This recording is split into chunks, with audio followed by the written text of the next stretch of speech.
buenas noches, bienvenidos aquí, uno de los últimos primeros planos de este 2013. Nuestro primer bloque hemos decidido dedicarlo a la reforma energética, pues, aunque sabíamos que esto iba a ocurrir, pues sí, la velocidad a la que ocurrió fue, pues, enorme. En 3 días, apenas 3 días, menos de 3 días, pues pasó todo el trámite constitucional de 17 estados aprobando esta reforma. Suponemos que fue aprobada sin que pues, los congresos locales, los legisladores de los congresos locales hayan tenido oportunidad siquiera de leerla. No tenemos en toda la historia de México un caso en la que los congresos locales hayan frenado una reforma constitucional, ni siquiera que la hayan enmendado. Recuerdo de los últimos casos donde Coahuila, cuando la reforma educativa, pero la de Calderón, que votaron en contra, la reforma electoral la votaron en contra del Congreso de Coahuila, pero vaya, nunca ha sido eso de que son parte del constituyente permanente, pues siempre se ha dado por sentado que los congresos locales van a aprobar esta. Entonces tenemos 2 temas, uno, el tipo de reforma que se aprobó y después este tema de la facilidad con que pasa una reforma constitucional, a pesar de que tenemos un sistema pues muy parecido a otros países, difícil de hacer reformas constitucionales, pero dada nuestra distribución de poder político en este país, en donde hay 21 congresos, pues priistas, básicamente, entonces pues no era sorprendente. Y pues les propongo estos 2. Uno, ¿qué pasa con esta reforma energética que tiene 21 transitorios que, como dijo Diego Valadez, son más bien permanentorios, no son transitorios, ahí viene prefigurada buena parte de la reforma, y por el otro lado, pues mecanismo pues que deja mucho que desear, aunque así estén las mayorías. Habla mal de las entidades federativas el hecho de que la robótica se haya instalado en sus congresos, ni siquiera les dio tiempo de arrugar un poquito, de subrayar la reforma, discutirla, fue, digamos, hecho con una velocidad asombrosa que contrasta con el tratamiento de otras legislaciones. Todavía estamos pendientes de la legislación secundaria en materia de telecomunicaciones y esta había efectivamente un mensaje desde arriba, que por supuesto leo desde el punto de vista político como la gran articulación ya francamente piramidal que el sistema político vuelve a adquirir en su vertiente priista. Es decir, el presidente no solamente alineó al PRI en el ámbito nacional, primero pidiéndole que reformara sus documentos fundamentales, sus tesis fundamentales sobre energía, para apoyar lo que iba a ser el proyecto del Ejecutivo, sino que ahora lo pasa efectivamente sin ningún tipo de discusión. Y yo creo que si la reforma efectivamente está llamada a transformar el país, por lo sensible que el tema es, si hubiese requerido por lo menos, a ver si lo digo bien, taparle el ojo al macho, en el sentido de que se abría la estructura deliberativa y que de alguna manera, por lo menos los estados más afectados, le daban algún contenido a la discusión, pero pasó efectivamente como un auténtico meteoro. Yo creo, independientemente de la naturaleza de la reforma, con la que yo estoy desde luego inconforme, que para todos debía de haber quedado claro que era un momento histórico. Y sin embargo, la poca calidad de nuestra clase política se reafirmó. Parecieron unos empleados de alguien, del gobernador en los estados, del presidente en el caso del Congreso Federal, que estaban ansiosos de satisfacer al patrón y no tuvieron la delicadeza, por lo menos, hacia los mexicanos de considerarlos ciudadanos, no súbditos, sino ciudadanos racionales, a los cuales había que decirles por qué había que privatizar una riqueza que en principio es pública y que costó mucho trabajo arrancársela hace tiempo a las empresas privadas. No hubo ninguna explicación y hubo hasta un cierto contento de mostrar la rapidez con la que podían hacerlo y un cierto regodeo. Por ejemplo, el PAN, que quedó como el partido destruido, puesto que durante 2 sexenios tuvo el poder y luego lo pierde de una manera bastante ignominiosa, es entonces al que se le da el honor, se le hace el honor. Usted sea portaestandarte de la transformación de la legislación energética, aunque el verdadero autor es el PRI. Y ahí va el PAN, encantado, porque bueno, pues es una destrucción del cardenismo, tiene que acabar con su deuda histórica. Una vez que lo destruye, va a cobrar por lo que hizo, que es la reforma política.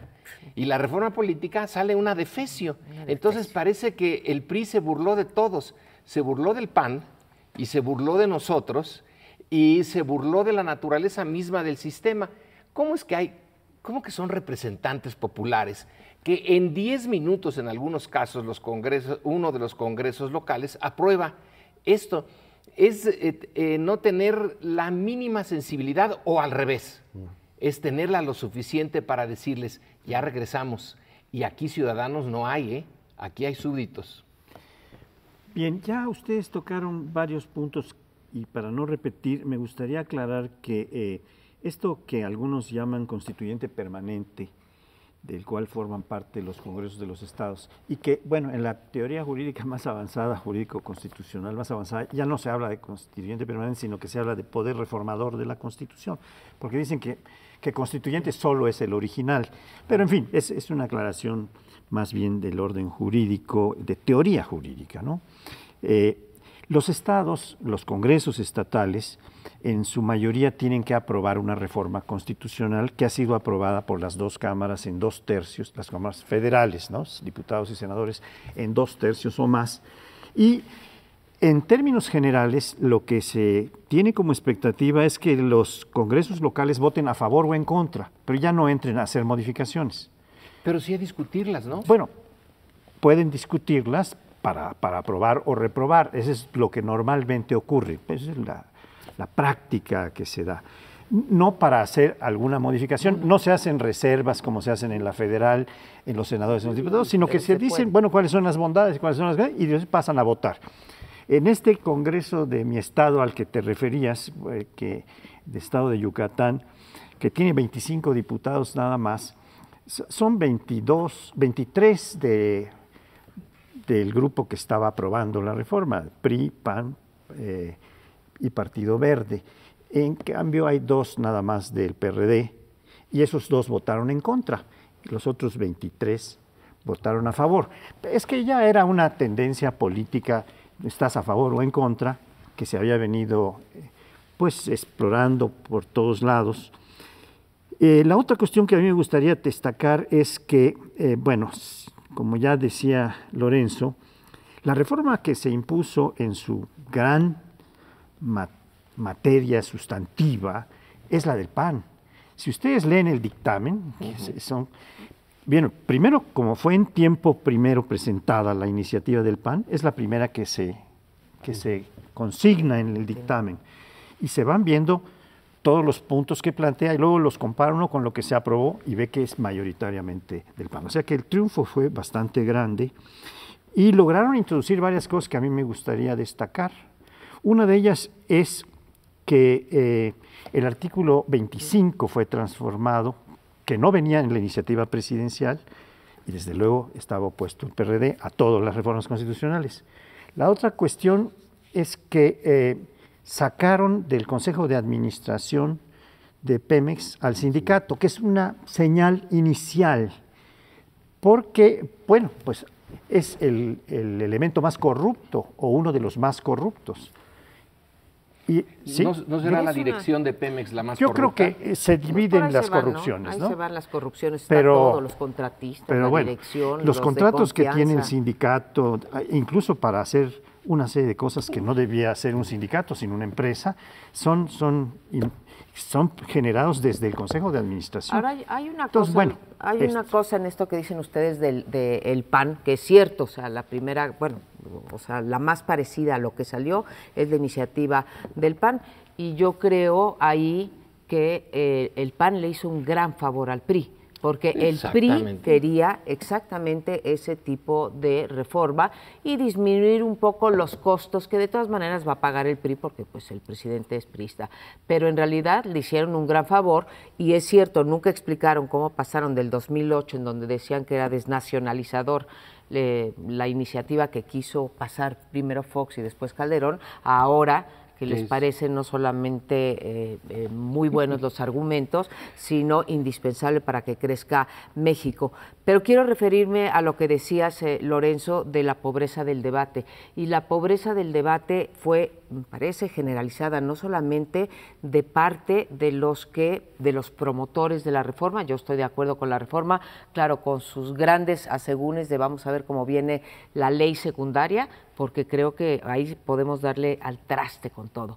Pero la pobreza del debate de aquellos que iban en contra de la reforma energética, si me apuras mucho, Lorenzo, fue todavía más pobre que la defensa de aquellos que sí querían. Yo no lo creo. Yo vi la exposición de Manuel Camacho y vi punto por punto, por ejemplo, cuando les explica que lo que va a pasar es la enfermedad holandesa, de Dutch disease, y va explicando, se va metiendo a lo futuro de petrolizar aún más la economía. Estaba muy bien pensada. Estoy de acuerdo cuando contigo, Garbanzo señala que los nuevos actores políticos, los que van a entrar ahora, las empresas como actores políticos, y él toma por primera vez, yo no lo había visto así, su propia biografía y dice cuando a él le pidieron los petroleros que pensara en una reforma como la de ahora y cómo lo cercaron. Entonces, en esa intervención de Camacho viene una explicación económica, una explicación política, que no veo en el caso de quienes propusieron la reforma. No es larga, pero no tiene desperdicio la propuesta. Lo leí, pero me parece un garbanzo de a libre. Fue un debate es muy excepcional. Si lo contrasta uno con las iniciativas son muchísimo más ricas, ¿no? Y ya estaba ahí la argumentación fundamental, creo yo. En todo caso, la reforma manda un mensaje de, digamos, se cierra un paquete que Peña Nieto había planteado al inicio de su sexenio, consigue disciplinar a su partido. Yo insisto que fue bastante impresionante cómo lo logra, por las buenas y por las malas razones. Un PRI que, como tú recordabas, todavía en el 2008 hacía campaña diciendo que eso era punto menos que imposible. Cambiaron sus documentos y votaron disciplinada y robóticamente por la reforma. Las tiene ya todas libres, consigue con el PRD la fiscal, con el PAN consigue la energética. Y entramos al ciclo en el cual ya no se le negó nada, ¿no? Es decir, el presidente tiene el control del país. El asunto es que esto empiece a rodar, ¿no? Y empiece a dar resultados. Bueno, ya lo veremos, esperemos que lo veamos en las urnas, si esto empieza a dar resultados, creo que va a ser muy revelador. Habrá probablemente una consulta popular. ¿Puedo decir una cosa? Claro. Yo creo firmemente que esto tiene que ir a consulta popular.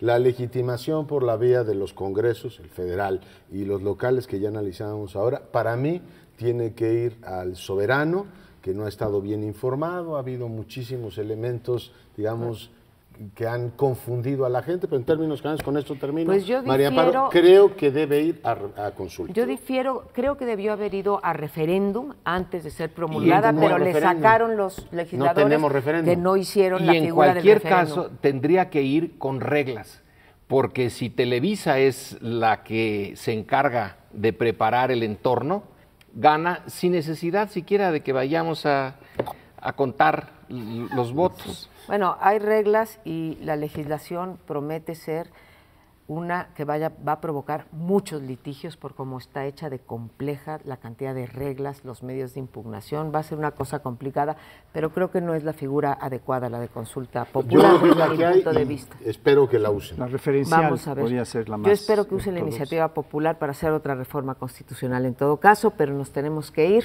y dejamos el tema por lo pronto.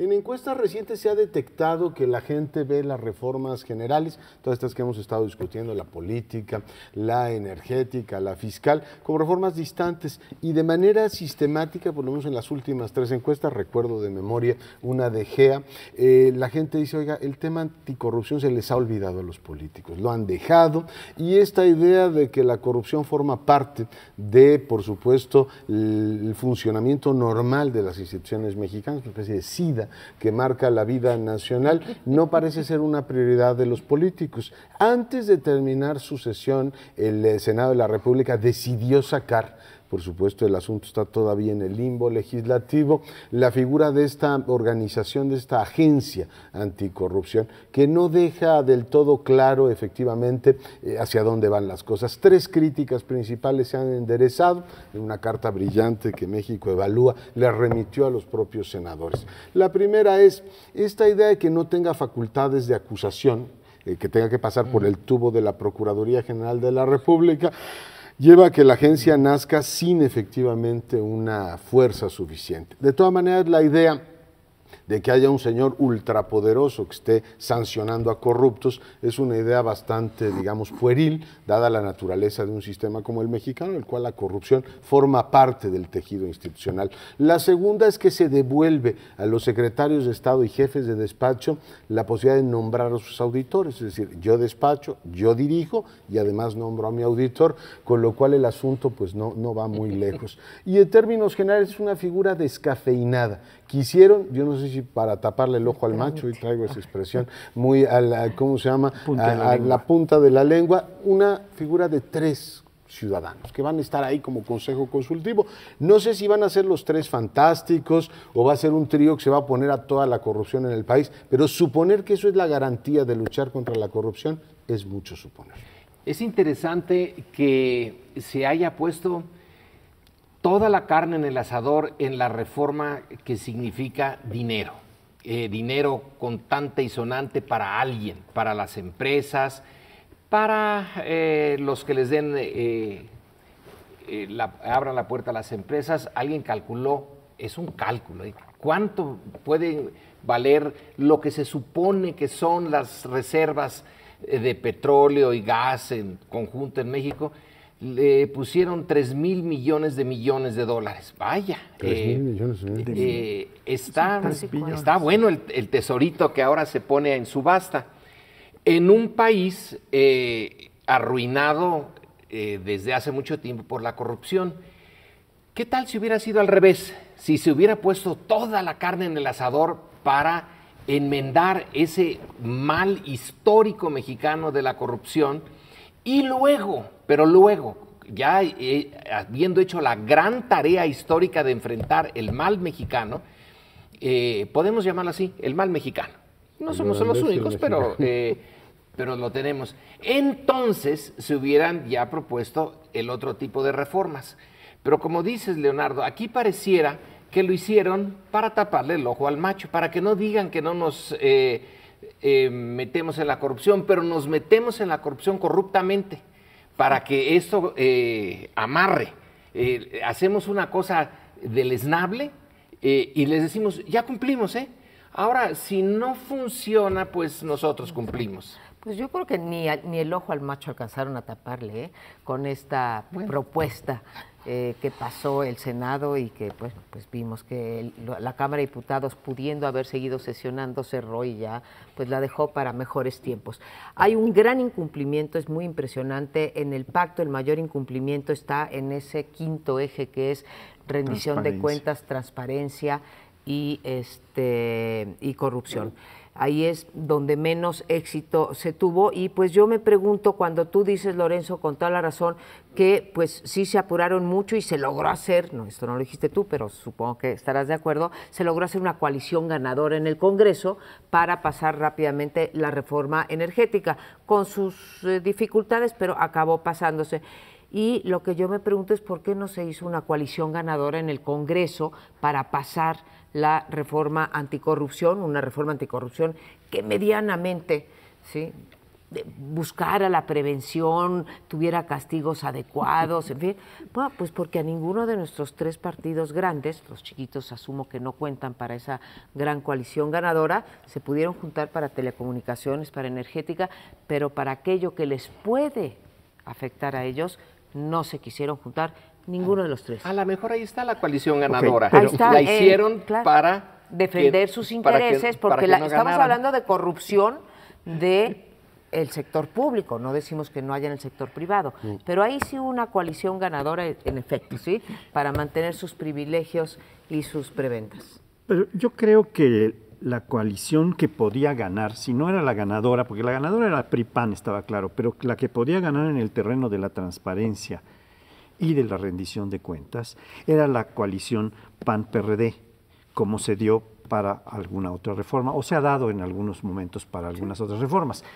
Porque a mi juicio el PRD cometió un error que fue retirarse en lugar de poner todos sus bonos, sobre todo inclinado hacia la rendición de cuentas y hacia la transparencia.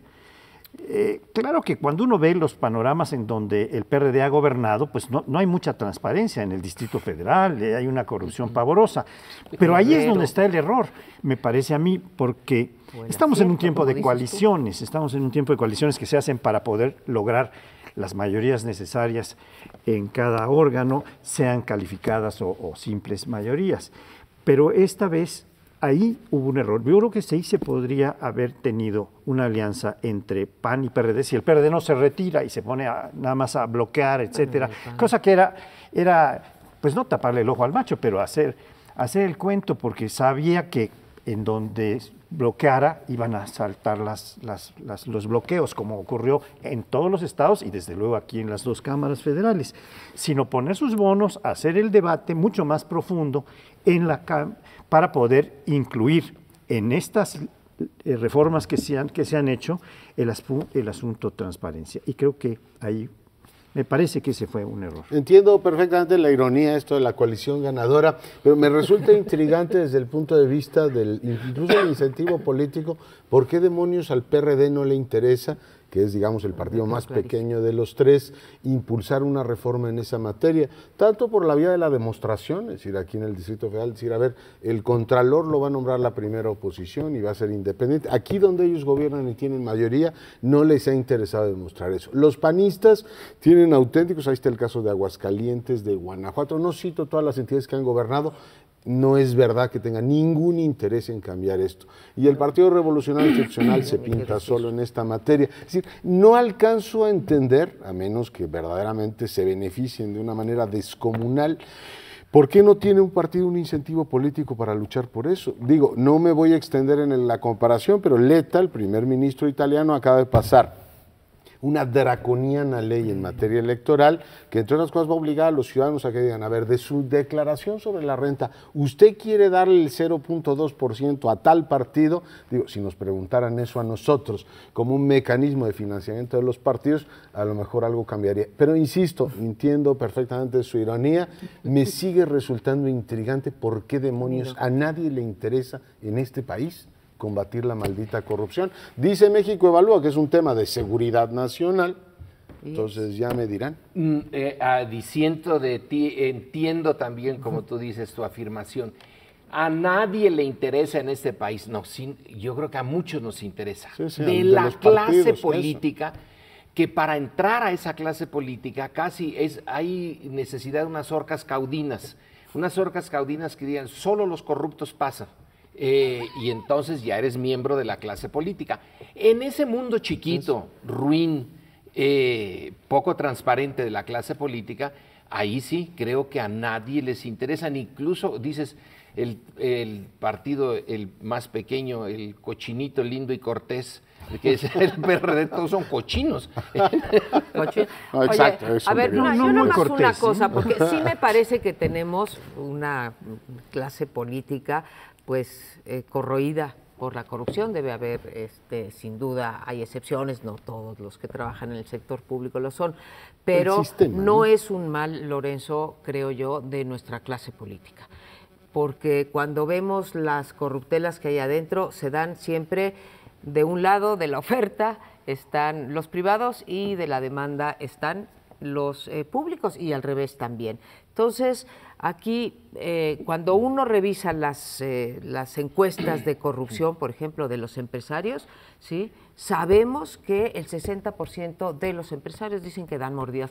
Vamos a justificarlos porque si no nos salen sus negocios, etcétera. Sí creo que es un problema cultural, Lorenzo, y por eso me niego a estas soluciones del SAR anticorrupción o el Instituto Anticorrupción, porque tendemos a pensar que por poner en pie a una institución vamos a resolver los problemas. Una respuesta rapidísima sí. a María Amparo. Sí, corruptos son públicos y privados, pero no son la misma responsabilidad. Claro. El público pidió el voto para defender al público. El privado es el empresario privado para ganar él y pasar por encima de todo. No, pero para ganar él y pasar por encima de todo no estoy de acuerdo. Los privados están ahí para ganar dinero lo más que puedan, siempre y cuando respeten un orden jurídico, ¿no? Yo pienso. Yo creo que hay varios matices importantes que hacer. Una cosa en la que, a mi juicio, tiene mucha razón López Obrador. No en no hacer la reforma, en eso no estoy para nada de acuerdo, pero sí en que lo que había que hacer era combatir la corrupción. Incluso antes de la reforma, yo estoy me parece de acuerdo, que este es un tema que ha quedado de manifiesto muy claramente. Porque, bueno, también son políticos, también son parte de la clase política, porque esto de generalizar que la clase política nada más son los malos, me parece un poco maniqueo. López Obrador forma parte, fue gobernante del Distrito Federal, fue presidente del PRD, fue un político que estuvo en la clase política y sigue estando, es un caudillo que está detrás de un movimiento o delante de un movimiento social, sí, pero forma parte de la clase política. Él y Ricardo Monreal y todos los que lo siguen, en su momento Bejarano, Dolores Padierna, que pues, hablaremos de este asunto cuando lleguemos al DF, pero todos ellos son parte de la clase política. Claro. Yo creo que no se puede decir que la clase política nada más la hacen el PAN, el PRI, sí, y yo creo que y el PRD, sino que también están los miembros de Morena en la clase política. Yo creo que los responsables del sistema institucional, los que diseñan las reglas, son los primeros que tienen efectivamente que predicar con el ejemplo y fijar las normas. En consecuencia, su responsabilidad es infinitamente mayor que la del sector privado, porque ellos fijan las reglas y son los que establecen las normas. Y la segunda es que yo creo que los políticos, yo coincido en que hay que señalar dónde está la corrupción, pero como decía el dicho popular, hay que ver el mal y también poner el trapito. Es decir, ¿qué reglas, por ejemplo, en esta energética era consecuente poner para evitar esta enorme corrupción que existe y previsiblemente se incrementará ahora con la privatización, por la experiencia que tenemos con otras, pero bueno, prefieren denunciarla y no hacerse cargo de un sistema que reduzca eso, que yo creo que es hacia donde se debería mover el país. Hacemos una brevísima pausa, nos tomamos un respirito, lo esperamos aquí en el tercer bloque. Vamos a tocar ahora el tema del Distrito Federal y en particular de los gobernantes del Distrito Federal que desde hace un buen número de años han sido los perredistas. Porque el día de ayer, en un evento que fue el informe de Dolores Padierna al Senado, estando presente en ese evento masivo, por cierto, se ven masas que asisten al informe, estaba el jefe de gobierno del Distrito Federal, Miguel Ángel Mancera, que tuvo una intervención siempre abucheada, en ningún momento lo dejaron hablar con libertad, y esto muestra pues la crisis en la que está entrando el jefe de gobierno del Distrito Federal desde hace tiempo, porque se le han juntado una serie de asuntos y de problemas que efectivamente muchos no son suyos, pero se producen en el Distrito Federal, donde él tiene que poner el orden, hacer cumplir la ley y no puede hacerlo, ¿no? Pero además, también dentro de las corrientes que existen en el PRD, pues las notables corrientes que están en contra de Mancera, cada vez más notables, pues se van manifestando y esto va a traer una crisis de legitimidad en un gobernante que ganó las elecciones con más del 60% de la votación, 63% de la votación, y a la vuelta de un año, está pues en la inopia política, según parece, porque ni es miembro del PRD y por tanto de ninguna de sus corrientes, ni tiene el apoyo de las corrientes que pueden ser sustantivas en el Distrito Federal. Ya rompió con el anterior jefe de gobierno, que es Marcelo Ebrard. Ahora estuvo a punto de venir una ruptura con izquierda, ¿cómo se llama? Con la corriente que sostienen Dolores Padierna y Bejarano. Y ayer pues hubo un discurso de Bejarano en el cual reivindicaba a Mancera y le decía que estaban con él, pero había una rechifla generalizada que decía lo contrario. Entonces, este es el tema que propongo para discutir. ¿Y no será que ya es un tanto independiente de Mancera? No un tanto, Claro que la personalidad y las decisiones del individuo son importantes, pero es ya la acumulación de problemas del PRD.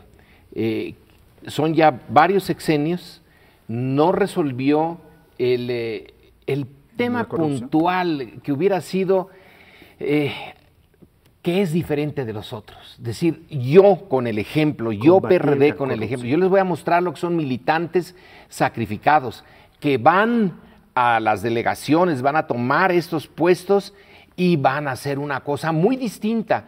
Ya cuando alguien venga a pedir un permiso de construcción no va a ser como cuando estaba el PRI, que a ver de a cuánto para que venga el permiso de construcción, que si es una barranca, pues también, si usted me llega, hasta la barranca desaparece. Esa decisión no se tomó en el principio y ha ido ahondándose. Yo ya no sé si es culpa de Mancera o es ya un producto más allá de él, de un PRD que fácilmente puede perder el DF y vaya con quién lo va a perder. Vamos a salir de Guatemala para entrar a Guatepeor con el PRI, pero sí son acumulación de errores, en parte por lo menos. Sí, van 4 gobernantes perredistas desde que se empezó a poder elegir al jefe de gobierno, una interina que fue Rosario Robles y después Cuauhtémoc Cárdenas, Andrés Manuel y Marcelo Ebrard. Pero lo curioso, yo estoy de acuerdo con tu diagnóstico, Lorenzo, pero lo curioso es que Marcelo Ebrard y Andrés Manuel López Obrador salieron con niveles de aprobación muy, muy altos. Y en términos generales podría decirte, no recuerdo exactamente las cifras, pero los mantuvieron casi durante todos sus sexenios, los 2 últimos. Y no es que no se hayan enfrentado a problemas tan complicados como el propio Mancera. Antes decíamos, antes de que entrara el PRD, decíamos que quién quisiera gobernar el Distrito Federal, porque era como la rifa del tigre y bueno, no podía salir, digamos, triunfante de eso. Y no, pues Andrés Manuel López Obrador y Marcelo demostraron que sí se podía y se podía avanzar en una carrera política. Yo creo que un problema de Mancera fue, en efecto, que no abrazó al PRD, a ninguna de estas, y se ha apoyado fundamentalmente en una cosa que una sección del PRD no le perdona, que es en Peña Nieto, y la otra en la parte que tú mencionabas, lo de las barrancas, los desarrolladores inmobiliarios. Entonces, la otra base social no la ha podido construir. Lo que pasa es que no la tenía fácil, ¿no? Es decir, a diferencia de los otros 2 gobernantes que ustedes citaban, que llegaron en condiciones muy favorables desde el punto de vista de la política interna, Mancera la ha tenido complicadísima. Primero se ha tenido que afirmar sobre esas huestes que ayer lo abuchearon. Les digo, señores, el presidente del partido ya no es suyo y ganó esa batalla. La Asamblea Legislativa tampoco es suya y ganó esa batalla. Es decir, lo que no entiendo es qué fue ir a hacer al informe de Dolores Padierna cuando les había quitado todo. 2, tienen la disputa territorial con Morena, es decir, el PRD se partió, la base obradorista en esta ciudad sigue siendo importantísima, además la gente quiere a López Obrador, y si te dicen nosotros nos vamos a este lado, melón y sandía se queda de este lado, para Mancera es muy complicado transitar en esos mares cuando además no pertenece a ninguna corriente. Configuró un gabinete que no dejó contento a nadie. A lo mejor era lo adecuado porque no le dio a ninguna de las corrientes más importantes del PRD, como sí sucedía en los gabinetes anteriores, Marcelo, sí. Es decir, le dejo a usted desarrollo social y a usted le dejo obras y todos contentos. Prefirió un gabinete de notables con los costos que estamos viendo. es decir, costos decrecientes para el propio jefe de gobierno. Veo 3 problemas, los apunto simplemente para avanzar en la discusión, muy graves. Uno, el administrativo, que ya decía Lorenzo Meyer. 2, los grupos de presión que están condicionando la política pública, que ya apuntabas tú, con los desarrollos inmobiliarios. Y el tercero, el modelo que el PRD le ha dado a la ciudad de política social. Coneval le da un severo varapalo, porque dice, pues es verdad que gastas 1/3 de tu dinero, de tu presupuesto, por cierto, aprobado el día de hoy, en política social, pero sigues teniendo la misma cantidad de pobres, sigue siendo una ciudad, aunque hay subvención directa a grupos vulnerables, cosa que es muy positiva, lo digo, pero no has logrado sacar a la mitad de la población de la pobreza, con lo cual tienes un modelo, sí, asistencial, justiciero, de acuerdo, pero no has logrado resolver esto de una ciudad rica que vive en el poniente de la ciudad y una ciudad miserable que no tiene ni agua ni servicios públicos en el oriente. Y son muchos años con eso, ¿no? Bien, sí, los problemas que tiene esta ciudad, primero son incontrastables con cualquier otra entidad. Esta es la entidad en la que se factura alrededor del 24% del Producto Interno Bruto del país. De tal manera que aquí hay una cantidad de cosas que implican corrupción, debilidades, aprovechamiento, intereses particulares que privan sobre el público. Es un asunto que viene de muy atrás, como ya sugería bien Lorenzo. Este es un asunto que viene de la colonia, no es un asunto que se gesta de un día para otro, ni se puede borrar de un día para otro. Pero creo que tienen razón en cuanto que cuando llega una alternativa que va a ser justiciera, que va a ser transparente, que va a buscar la equidad, y estamos igual o peor que en los tiempos del PRI. Cuando uno se acerca a cualquier ventanilla del Distrito Federal, cuando uno se entera de la cantidad de despensas que pedían en la campaña de Mancera, a empresas, a particulares que estaban tramitando alguna cosita de la que habían cumplido todos los requisitos, pero si no entregaban las despensas, no se podía tener ese permiso. Era verdaderamente brutal, una corrupción que ha llegado a límites muy, muy altos, ¿no? Nosotros, decíamos, y creo que con razón lo seguiría sosteniendo, que una de las grandes deudas que dejó el PAN, una era la corrupción y la otra era esta cuestión del clientelismo, ¿no? Eso de tener las huestes ahí que te van soportando políticamente, que van alimentando tus campañas y que también son focos de corrupción. Creo que el PRD también nos debe esa, que lleva ya muchos años gobernando la capital, y cuando muchas veces hemos hablado en este programa y sobre todo instancias de Lorenzo sobre que no ha habido un cambio de régimen, cuando yo pienso en eso, que no ha habido un cambio de régimen, pienso en buena medida en todos estos grupos clientelares que una vez más, como decía hace un rato Paoli, pues en la Ciudad de México cristalizan todas estas cosas y se magnifican. Y aquí lo que vemos en los grupos perredistas, tanto del lado de los bejaranos como de los chuchos, como del lado de Mancera, nada más que cada quien moviliza de Toledo, a distintos. de Coyoacán, ¿no? Bueno, ahí está lo del delegado, que es un delegado electo, ¿no? Sí. Además, por eso no se lo podemos cargar a Mancera. Pero esa parte del corporativismo sí es una gran deuda del PAN primero y ahora del PRD, ¿no? A mí me parece Cambio de que timón va a tener que una haber. doctrina para todos los que quieren hacer política, una enseñanza que les deja Mancera es nunca digan que un problema que está ahí en su ciudad, que no es suyo, porque finalmente a lo mejor la gente no es un problema suyo, pero le reventó en el corazón de lo que es su autoridad. Y yo sigo sosteniendo, perdón que me meta a otro tema, que la gente le hizo un trabajo sucio, a lo mejor involuntario, no lo sé, al gobierno y a la coalición que aprobó la reforma energética, porque esa movilización lo que hizo después de todos estos meses es generar unas condiciones tales para que no pudieran prender las manifestaciones, nadie sabe para quién trabaja, en contra de la reforma energética. O sea, fue tanto el desgaste a lo largo de todos estos meses que la gente ha generado en el gobierno de Mancera, decir, oiga, usted no controla nada, o sea, no me cuente que no es problema suyo, no controla usted nada. Y de paso generaron el ambiente para que la gente dijera, mire, no sé de qué protestan, pero una movilización más en la ciudad y no la dijeron. O sea que creo que por ahí hicieron un trabajo sucio, no sé si fue involuntario o así salió, pero lo constato. Es una vacuna, fue una vacuna. y si a eso le agregas la inesperada ataque al corazón cardíaco de Andrés Manuel, pareciera ser que el 12 de diciembre estuvo bien elegido por Peña Nieto para que pasara. No, y por la Virgen de Guadalupe que nos protegió. Por eso, él lo eligió pensando en que la Virgen le ha hecho varios milagros. Es la Virgen de Guadalupe. Y ya nos tenemos que ir, pero vamos a seguir con un tema muy interesante en el próximo bloque.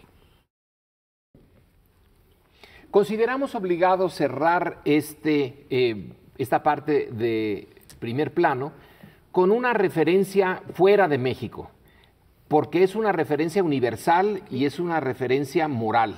Y nos vamos a referir, desde luego, al líder sudafricano que acaba de morir, a Nelson Mandela, y que el mundo en su conjunto ha reconocido como una figura excepcional. Yo les propongo aquí un tipo de reflexión que también nos lleve a México, para que Mandela nos haga un último servicio a nosotros también. Hace mucho tiempo que se viene dando esta idea de que cada país tiene el gobierno que se merece.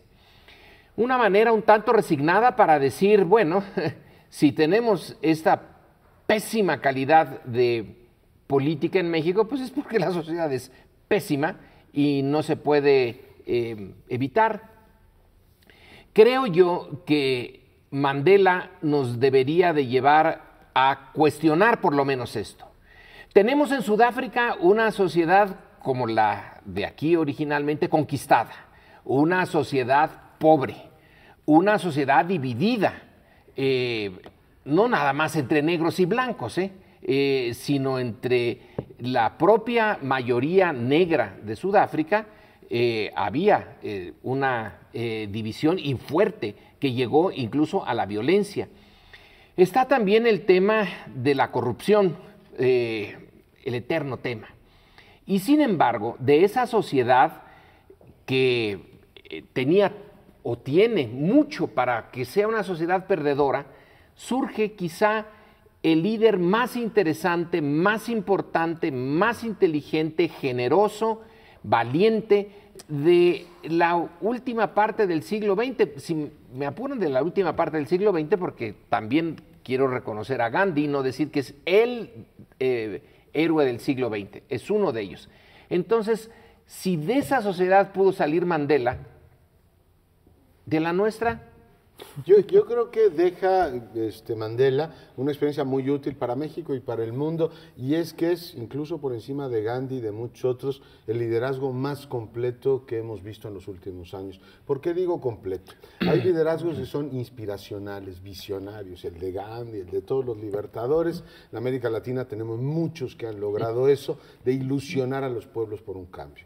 Hay un liderazgo, un segundo componente del liderazgo que hace mucha falta en la política moderna, que es el liderazgo transaccional. Es decir, no solamente inspiro a la liberación de Sudáfrica, sino que derrumbo a Botha y después pacto con de Klerk el desmontar el apartheid y montar una nueva estructura. Es decir, consigo a través de una transacción política un pacto que me permite transitar. Y el tercero, que es muy importante, es el éxito. Es decir, Mandela pudo no solamente inspirar a su pueblo, es decir, tenemos que cambiar, pueblo sufrido, en vez de optar por el victimismo y decir, así hemos sido siempre y no tenemos más remedio porque el mundo se ha construido así, lo logra. Por tanto, en los tres ámbitos del liderazgo político, desde inspirar a su pueblo, pactar la transición, que muchas veces no lo logran estos líderes visionarios, y después puedo decir, yo fui el padre de la patria. Yo me alegro mucho de haber podido presenciar esto, porque es como ver a los Simones Bolívares, a los Jeffersons, a los Morelos de otra época, y decir, mira, lo logró. Y yo esa lección me la quedo como una de las más importantes. Yo me quedo otras también, y coincido con las que estás diciendo tú, pero me refiero primero a lo de si tienes el gobierno que te mereces. Creo que los africanos no se merecían a Mandela, lo tuvieron, ¿sí? Y podrían ir de rodillas a dar las gracias de haberlo tenido, porque sí es muy impresionante la manera en que propició la reconciliación nacional y en donde no hubo, a pesar de haber una comisión de la verdad, no hubo ni un viso de venganza en contra de quien oprimió a buena parte de la población durante tantísimos años, bueno, y así mismo. Y más allá de que ya esté el eterno, como dijo Lorenzo, el eterno problema de la corrupción, creo que también tiene Mandela una cosa que es rarísima encontrar en un líder, que es que no tiene mácula en términos de corrupción. No se le ha sacado hasta el momento. ¿A él? No, sí, la familia, ni uno. la familia. A la familia sí, a la mujer se le sacó, en fin, pero siempre se mantuvo, sí, como ahí sí, como un referente ético de cómo hacer política, y logró, que era la tercera que quería mencionar, resistir la tentación, a pesar de que se lo pidieron muchos, de quedarse en el poder. Ahí se inspiró en Otra el vez, general Cárdenas. digo, ¿cuántas veces lo estamos viendo ahorita en América Latina? ¿Cuántos están queriendo cambiar la Constitución? No para un segundo periodo, para un tercero y los que siguen. Mandela, ni un segundo, eso lo quiero también remarcar.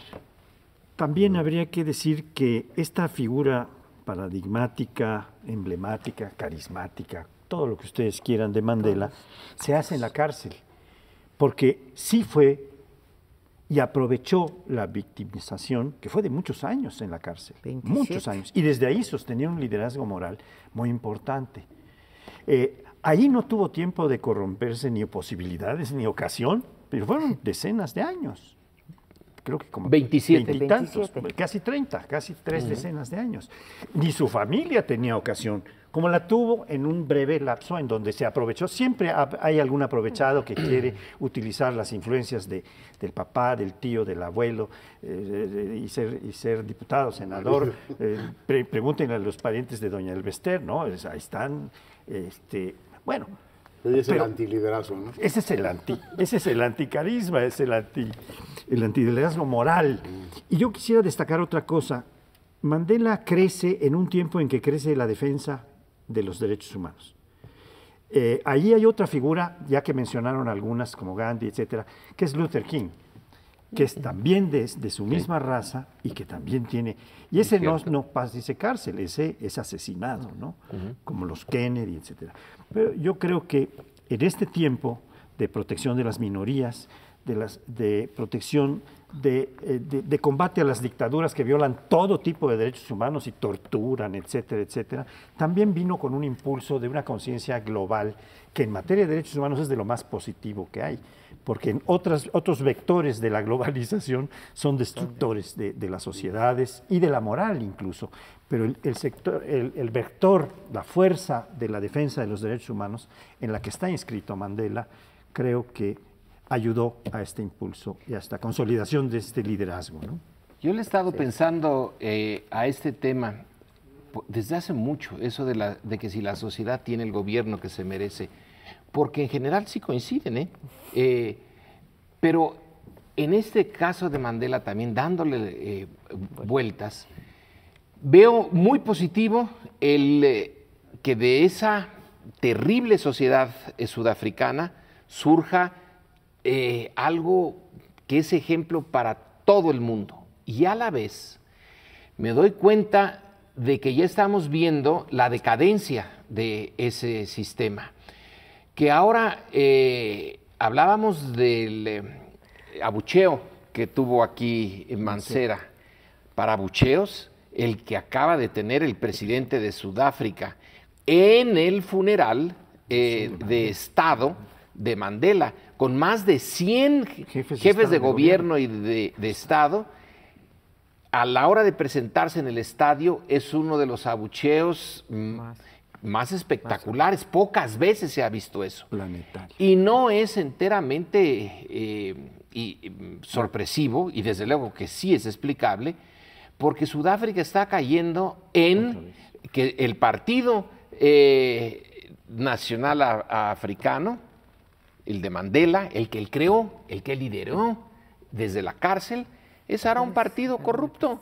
Y el presidente Zuma está siendo acusado de, entre otras cosas, de hacerse una... De mexicanización de la política sudafricana. Exactamente, que una casa de 20 millones de euros. Ya nos volvimos paradigma. Cuando Mandela tiene una casa chiquitita, en fin, a lo mejor entonces tienen o no tienen los gobiernos que se merecen. Yo digo que qué bueno que desde que abriste el bloque dijiste que lo querías ver desde la perspectiva de México.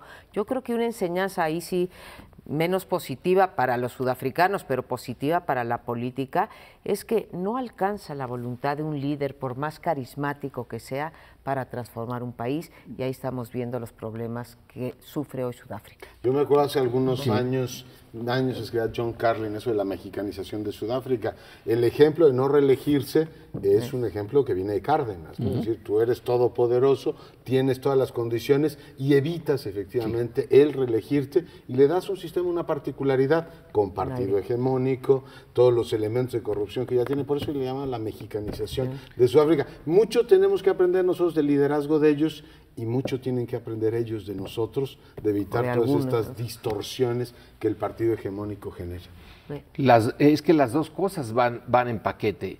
Finalmente esto del carisma, que es todo un tema desde Max Weber, que no se hereda. Ese es el problema, se depende tanto de él, pueden salir cosas tan buenas si el personaje es bueno, y cuando desaparece se queda todo eso en silencio. Pero bueno, nos tenemos que ir, hasta la próxima.